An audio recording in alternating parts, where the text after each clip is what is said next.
Hi you guys, Dawn Dugan Heimberger here with more NFL and Air Force corruption as it pertains to being choked by the worst brain out of 300 in the 2010 NFL concussion study. So while working for Reginald Harwell, retired U.S. Air Force 1 percenter, and I'll remind you, in case I didn't tell you, he took me on Scott Air Force Base. He presented a badge that made the guard perk up, and it made it look like the president or something was taking me onto Scott Air Force Base. And so I know that Reginald Harwell was in the Air Force. I just presumed that his name was TJ Callens.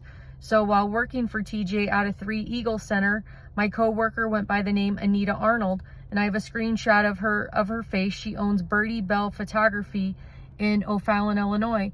So one day, not long after beginning work there, she turned to me and said, "Have you ever thought that you're related to Charles Lindbergh? Is that why you named your daughter blank after this field in San Antonio?" And I said, "No, that is not why. That is not the reason why." And so basically, there is a woman that the Air Force could call in. They could call in and say, "Can you verify what Mr. Harwell was doing to Ms. Dugan Heimberger?" And she would, I'm sure as a Christian, she would tell the truth if asked. And so there were many bizarre instances where things happened to me that, you know, they can give you truth serum, they can give you anti-truth serum, they can hit your brain with technology that makes you think what they want you to think. And there was actually a big tech executive who was at a conference who called home and called her family and was freaking out because of the ability of technology to do whatever the powers that be. They would pick the ending and then they would make the evidence fit what they wanted. And so Reggie Harwell was completely surveilling me since 1997, exactly like he said. And I believe it was because of my connection to Lindbergh, which my grandma's cousin married his best friend, Buddy Gurney. And so I can't believe that there's a woman right now in O'Fallon, Illinois that can confirm what was being done to me. You know, I have a couple that was moved in through a church and school that we attended that I'm now told Reggie has power over, that is voting against me. And I'm not shocked. You're actually telling me that there were people from the Air Force moved in around me since the time I could take my first breath that would be ready, willing, and able to be a part of Team Destroy Dawn's life. No, I'm completely stunned.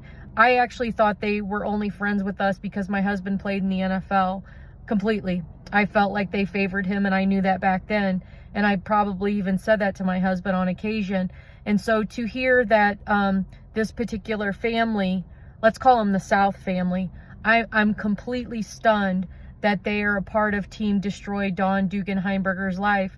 And so if this can happen to me, a couple that goes to church and worships God, if they can join in the absolute annihilation and abuse of a woman who's been defamed, destroyed, and just poisoned, sickened, choked, abused, they're actually jumping on board to kick a woman that's basically in the fetal position without her children.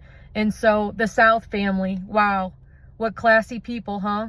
Anyway, don't be like them, okay?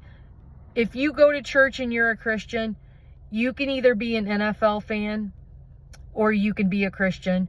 But in this particular case, right is right and wrong is wrong, and there's nothing about what the Air Force has done to me. There's nothing about it that reeks of integrity, nothing. It reeks of a cover-up. It reeks of human trafficking and coercion and all these other crimes that if you or I did it, we would be in prison for it. But because these key players work out of Scott Air Force Base, they can do whatever they want, they think, until someone shows up and arrests them. So pray for that to happen. Thank you. God bless.